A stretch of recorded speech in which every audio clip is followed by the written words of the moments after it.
July 2024, nag-resign ako sa Department of Education. Ano yung isang rason sa sinabi ko? Ang sinabi ko doon, wala namang ibang nagdidesisyon sa budget eh. Si Martin Romualdez lang at si Zaldico. Diba? Nung nagsalita ako ng ganon, hindi sila sumagot, hindi nila dininay. Ang sinabi lang ni Zaldico, shiminit siya dyan. Sabi ko, ang ginawa nila sa amin, sa Department of Education, sabi nila, House of Representatives ang magsasabi kung saang distrito pupunta ang school building program. Sabi ko, hindi pwede. May department order kami eh.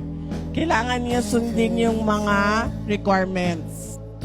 Sa susunod na taon, ayaw na nila sundin yung requirements. Yung ginawa nila, pinaghati-hatian nila per legislative district, inattach nila yung paghati-hati nila sa budget. Sinabi ko na ito noon, parang maalala ko 4 billion. Nilagay nila sa, kinuha nila sa repairs, nilagay nila sa school building program. Nilipat lang nila ang pera, walang bagong pera. Nilipat lang nila, dinagdag nila doon, tapos sinali nila sa pinaghati-hatian nila. July 2024, magsisimula na ang pakikipag-usap sa Kongreso sa budget. Hinihingan na ako ng signature ng Undersecretary Chief of Staff namin. Sabi niya, pirmahan, kailangan mo magdesisyon, pirmahan mo.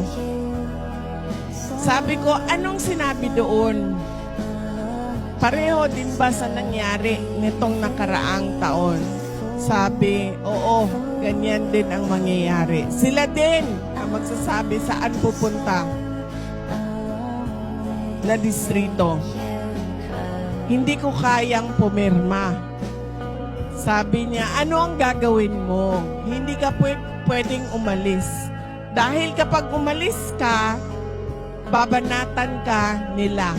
Hindi ka pa nga nakaalis, binabanatan ka na. Kakapanalo mo pa lang, lumabas na ang witness ni Trillanes at sinabi, kasama ka sa Double Death Squad.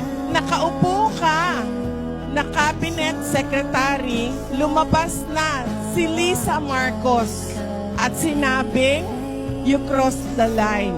Pag umalis ka dyan, yan lang yun ang nagpipigil sa kanila. Yung posisyon mo sa DepEd ang nagpipigil sa kanila na hindi ka tuduhan ng atake. Hindi ko ibibigay yung pirma ko. I-impeach na lang nila ako. Ayun nga ang nangyari.